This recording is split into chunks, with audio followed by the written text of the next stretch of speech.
Welcome back, Camden Catholic. This is Mr. Terry, and I'm broadcasting live from my girlfriend's apartment. So, today we're here to talk about a lot of different stuff, but this is also Rufio's first appearance on camera. Can you say hey, Rufio? Can you say hello? Maybe? No? Yeah? A lot of y'all are wondering how I mushed his face, and it goes something like this.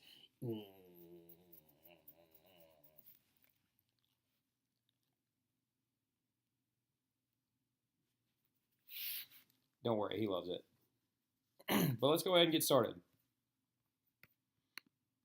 All right, so today we're here to talk about the Mexican American War and its effects on our entire American history. So, this is actually a very, very forgotten war, along with the War of 1812, the Korean War, things like that. The Mexican American War was actually a pivotal turning point in our history, and it actually let us become what we wanted to be, which was our concept of manifest destiny. So, now, first of all, we got to discuss how the war itself was fought. A huge amount of American support came after the killing of our soldiers on American soil. Now, Americans came from all over the country to enlist in this war. Now, does anybody remember how many American soldiers it took to start this war? Exactly. 11 of them were killed on American soil. And so James K. Polk used that as his justification for war. Now, this is the first war to also be primarily fought on foreign soil. Now, if you don't need to write this stuff down, it's not going to be on the test, but just as a kind of quick review, remember the American Revolution, the French and Indian War, and the War of 1812, which was our wars leading up to this point, were all fought in the continental United States. Then lastly, the weaponry was single-shot muskets and cannons. We still hadn't advanced a lot yet at this point. We were still using blasting caps, and a good marksman was able to let off about 2 rounds per minute if he was good, if he was really good. So, first, we also need to discuss, did everyone approve of this war? There was a large push out for nationalism at this point. However, not, and the answer is to this question, no. Everyone did not approve of this war. The Transcendentalists, in particular, protested the war by not paying taxes because they knew that these taxes are going to go towards the war effort itself. Henry David Thoreau, one of their main leaders, remember, he's the one that made Walden. He was actually thrown in jail in Massachusetts for not paying his taxes. This is also known as civil disobedience. Another big predominant figure in the civil disobedience realm is, of course, Martin Luther King. A lot of civil rights victories were won with this concept of civil disobedience. Civil disobedience is when you do not perform an unjust governmental law. Moving forward, another person as well, a young senator from Illinois, was going to protest this war in his own way. He's going to use this protest of the war to make a name for himself. Does anyone think you know his name? If you said Franklin Pierce, you're wrong, because his name, of course, is Abraham Lincoln. His biggest quote leading into this turning point in our history is, "Allow the president to invade a neighboring country whenever he shall deem it necessary to repel an invasion, then you allow him to make war a pleasure." What he's trying to say at this point is that the executive power that James K. Polk was using to start this war was getting larger and larger. So he was using his executive power to overarch the power of the legislative branch and the judicial branch, even though, ironically enough, Abraham Lincoln is going to take the executive power to its biggest height since Andrew Jackson. So the war itself is going to last from 1845 to 1847. It's really, really short, but that doesn't mean that it's not important. The important leaders of this war are actually going to be our big heavy hitters in our upcoming war, the Civil War. This young man, not young actually at all, his name was Winfield Scott. He was the leader of the American forces during the war, the Mexican-American War. His nickname was Old Fuss and Feathers. He actually ran for president and lost. This gentleman, if anybody can recognize him in his younger state, you see him a lot if you carry around $50 bills. His name is Ulysses S. Grant. He's the future leader of the Union Army. Then this young man right here is another very prominent figure in the Civil War. It's Robert E. Lee. He's going to be the future leader of the Confederate Army. So these two men fought side by side in the American War against Mexico, and then they're going to fight against each other within 20 years. This is a very, very important concept to show that the split between our dynamic country.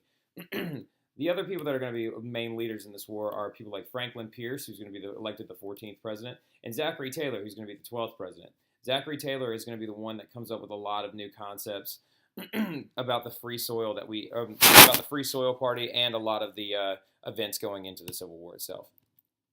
To kind of sum everything up, though, the war is going to end when American forces. I'm sorry, the video is being cut off a little bit, but it's when they took over Mexico City in 1847. So the war ended when the American forces took over Mexico City in 1847. Every battle was fought on Mexican soil. This is a very, very one-sided war. It didn't take very long for it to be over, and it also didn't take very much at all. But remember, it's kind of an unfair war at the same time because Mexico, within the last 20 years, had already just won its independence from Spain. So their forces were a little bit small. And they had just gotten done fighting the Texans in the Texas Revolution. So go ahead and break your maps out because we got a couple of things to talk about. Now, the Treaty of Guadalupe Hidalgo, that is going to be the treaty that ends the Mexican-American War and brought a gigantic area of land to the United States. So, again, break your maps out, label this section right here, either one of two things, it's up to you, whatever is going to help you remember it better, either Mexican secession or the Treaty of GH. I would call it Mexican secession because the Treaty of GH is just a given. Rubio, you're going to knock my computer off my lap. So, right here, though, at the bottom, I know it looks a little weird, but it's a very small section. Do not include this section in the Mexican secession or Treaty of Guadalupe Hidalgo area because it's completely different, and we're going to do it on our own time. So why don't you go ahead and pause this video, take a couple of seconds to, use your marker, go over it, use a dark pencil, whatever you want to do, and label this newer section the Mexican secession. Go ahead and outline this lower section at the bottom as well, and we're going to talk about it in a second. All right, now that you've actually done that, this small section at the bottom was actually called the Gadsden Purchase. The Gadsden Purchase was purchased from the Mexican government in 1854. This is very important, though, because it's one of the first times it's the second time, actually, in our history that the American government purchased land from another country. Does anybody remember the first time that we purchased land from another country? Exactly, when Thomas Jefferson bought the Louisiana Territory from the French.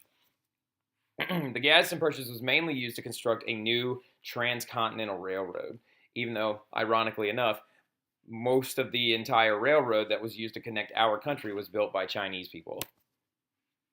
So, problems following the war. Hispanic people, and this is not a problem necessarily, but remember, who was living in this area before this war started?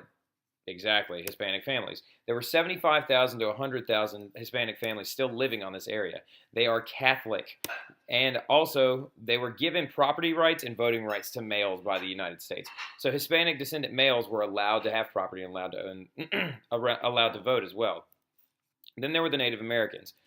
There were 150,000 of them, and they had been living peacefully with the Mexican government this whole time. A lot of you are probably still wondering, why is this a problem? Well, there was a big new trend coming forward called nativism. Nativism is the idea that started on the East Coast, which was a huge trend to try and push out all foreigners and Catholics from the continental United States. Why are you leaning into the video?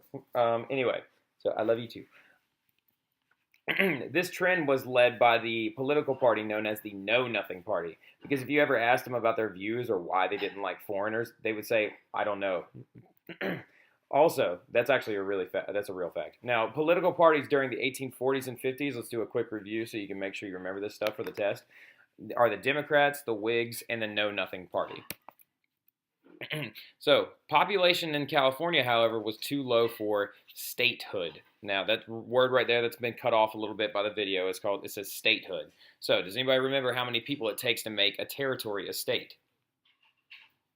Ooh, close. Remember, it's 60,000. Don't forget that. So, gold was discovered near San Francisco in 1848, leading to a massive move out west called the Gold Rush. This is what gives the San Francisco 49ers their name, even though this name is historically inaccurate because the gold was discovered in 1848, not in 1849. Way to go, NFL. Population in California is going to rise from 15,000 in 1848 to 200,000 people in 1852. That's 4 years. And it moved up that much. So, this is going to create a very, very big problem, though, for the natives living there and the Mexican families living there as well. Because the Native American population is going to fall from 150,000 to 30,000 in California after they were forced to move off their gold-rich land.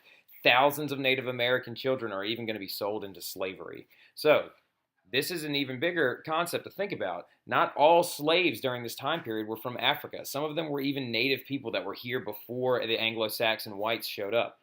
So this is a very big concept in this unit. It's going to be the last thing on the test, though, in the unit as well. Starting on our next class period, we're going to start reviewing. Your test is going to be coming up very, very soon in about 2 days. So make sure you have the notes. Make sure you have your map ready because I'm going to be checking all that stuff in our next class. I look forward to seeing y'all then. Have a good weekend.